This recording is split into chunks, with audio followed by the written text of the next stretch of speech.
Overwatch has officially responded to Rivals, and at first glance, it's pretty exciting. About a week ago, they came out with their Overwatch Spotlight, suspiciously as I was editing my previous video, and in it, they announced a slew of new changes, some competitive changes, of course, you know, the new season with the new skins, some new heroes, and most importantly, a new gameplay mechanic. And this mechanic, of course, was perks. A new core gameplay mechanic that would go live in both quick play and competitive immediately and would definitively change the way that the game is played forever. It seemed like a pretty bold move. It felt like something that Overwatch really needed, and it was a good first step in fighting back against their competitor. I was pretty excited about the update, but when talking to a couple of my friends who I used to play Overwatch with, it was a little bit harder to convince them. Elijah, what would it take just physically for you to click the play button on Overwatch again? What would it take? Like water torture, you know, like how they play those songs, like how the American military has been seen playing like Nyan Cat like over and over and over for 24 hours straight, bro. Honestly, either money or torture. Like toothpicks under the toenails slamming into a door torture, bro. When the update came out on Tuesday and I first got my hands on it, I immediately went into the practice range and just played with as many perks as I could. Of course, like most people, when I first saw these, I really thought that they would affect gameplay quite a bit. I tried out all the ones for my favorite characters. There were new abilities. There were like huge stat adjustments. Some of them were pretty minor, like Tracer, you know, just giving her some more blink charges, stuff like that. But I could see in some ways how they could definitely affect a Tracer's gameplay and make them more pesky and harder to deal with, which is, you know, pretty fun. There was a decent power creep. There was some obvious philosophy when it came to the way that they did the minor perks and the major perks. It felt like a pretty thought out update, and I was confident that it would change the gameplay loop enough in order to interest people to either come back or try the game out. I was really excited to hop in a game and, you know, play some Soldier, some Tracer, some Ana, and try out all this new stuff. And after a couple of hours, I was pretty underwhelmed. Not only that, but I kind of quickly found myself a little bored. The game just felt a little more stale than it usually did when I came back to it. I quickly kind of found myself saying like, man, I'd kind of rather just be playing Rivals right now. Which I don't want to say that. Like, I don't think you guys understand. I really love this game. It means a lot to me. I literally have fucking OW in my name as like a permanent stain on my record that I am a huge Overwatch fan. But I don't know, I just couldn't shake this feeling, and every lobby, this feeling of like just dread and boredom just permeated everything. And even a lot of the people that I was playing with kind of had similar things to say. I just feel like perks would be a more welcome addition in an already healthy game. These are something that the developers would add, you know, to show that they're, you know, still pushing, they're innovating, that they want to keep their players engaged and happy. It would be like fluff, you know, just something to keep the game fresh and exciting. But is it this big change that's gonna, you know, inspire people to come back and, you know, really shift the narrative on the game? No, not really. They needed something way bigger. I mean, even with the perks themselves, they needed to go bigger. A lot of them on paper sounded really fun. Soldier's new ability, Stim Pack. I'm gonna fucking load that shit right into my veins, and I'm gonna shoot twice as fast and load all my bullets into my enemies. Oh, well, I mean, it was kind of cool.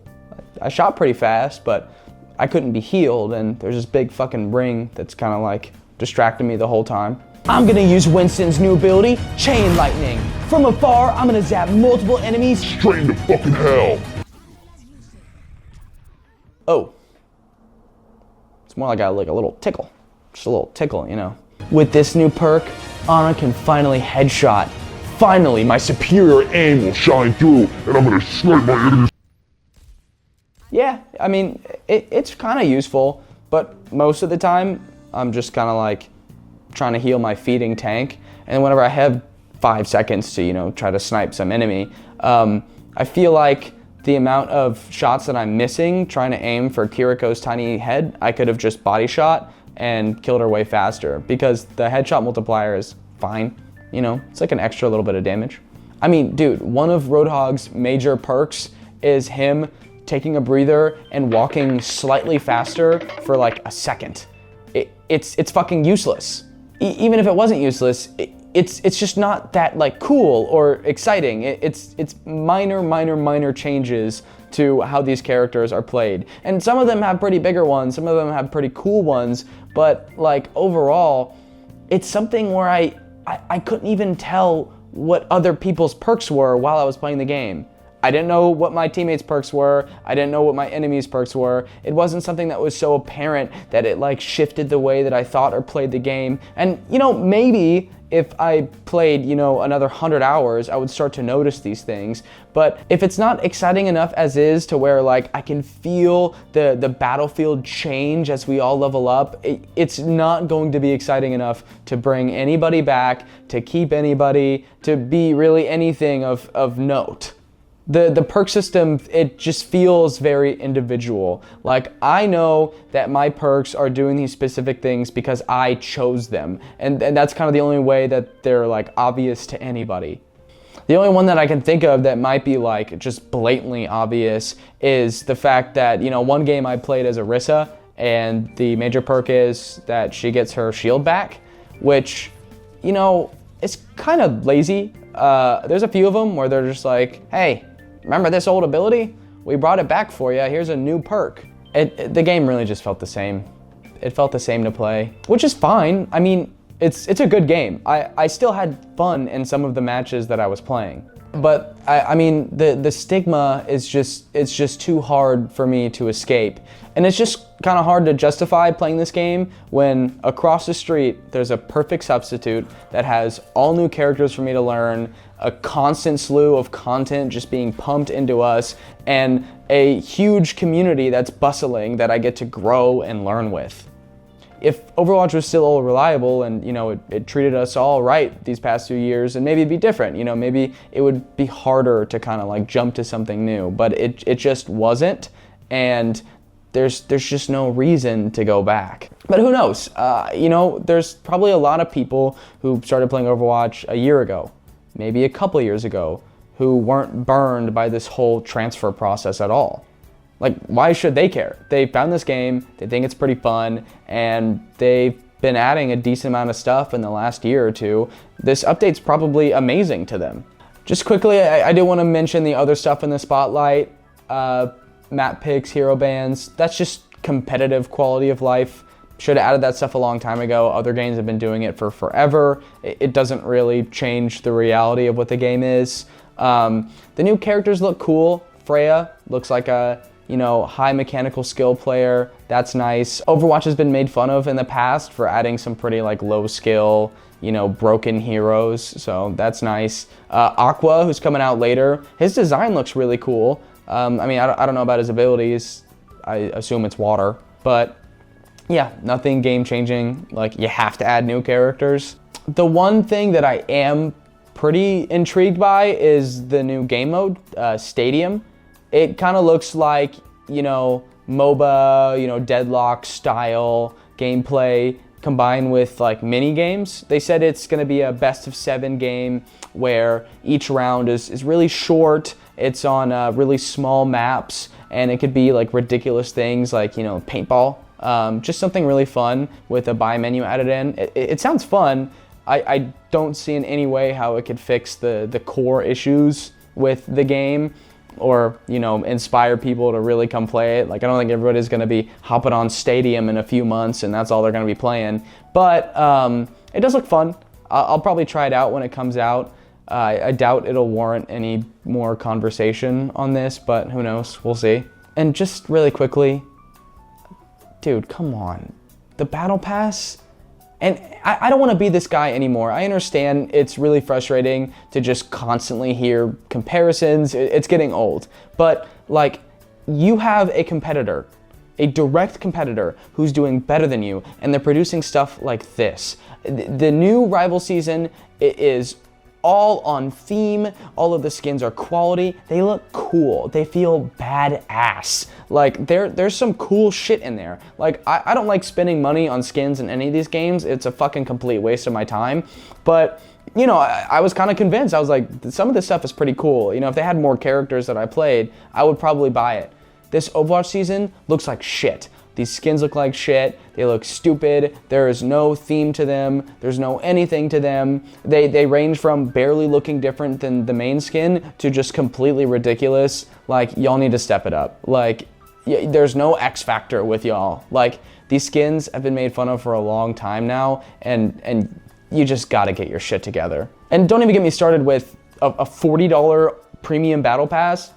Like, I know there's a lot worse. I mean, Call of Duty, the amount of money that they're charging for skins in a $70 game is the most predatory thing I've ever heard of in my life. But like, this is still bad. Like, this is still not cool, and you're just not releasing good enough shit to warrant this kind of price tag. But other than the shitty skins, this update just kind of fortified my belief that it's really not about the game. The game is fine. The game is fun to play. I was having a decent amount of fun playing it, but it's just, for a lot of us who's been playing it for a long time, it's lost the touch. It's lost that inspiration, and the neglect that we had for years was just fatal. And I mean, for a lack of a better word, it's just anytime I get on, and a lot of people that I know get on, the vibes are off. It just doesn't feel right. And, you know, there's a lot of people who probably do enjoy the game. And please do. Like, don't let anybody stop you. It's just fucking video games, all right? Like, we're all supposed to just have fun. It would be pretty frustrating if you're just trying to discuss the game that you like and just, you know, see content on stuff the game that you like, and just in every, you know, comment feed or reply thread, there's just somebody who's just shitting on it and saying, Marvel's better, Marvel's better, Marvel's better. I don't want to be that guy. I don't want to be a part of this. All of this is to say that I do think Overwatch is a good game, and I do understand why people enjoy it. But I just want to kind of explain, you know, what people like me feel. People who loved the game will always love the game feel. I don't think I could ever get that feeling back that I had when I started playing the game, but that's okay. I'm enjoying a new game, I'm having fun with it, I'm satisfied with it, and a lot of people feel that way. And some people feel satisfied with Overwatch, and it's fun to them. And that's all that really matters. Who fucking cares? But for me personally, nothing here is really exciting. Nothing's gonna bring me back long term here. But I do hope Overwatch continues to be scared. I think the competition's great, and I hope they keep pushing and try to find something, you know, a little more groundbreaking, something that, you know, maybe could bring some people back. I'd love to see it. But anyways, just let me know what you guys think of the update in the comments. Is it big enough for you? Do you feel kind of like me? Do you think it's just a little underwhelming? Probably no more Overwatch content for a little while. I think I'm just kind of done with this conversation. But yeah, thanks for watching.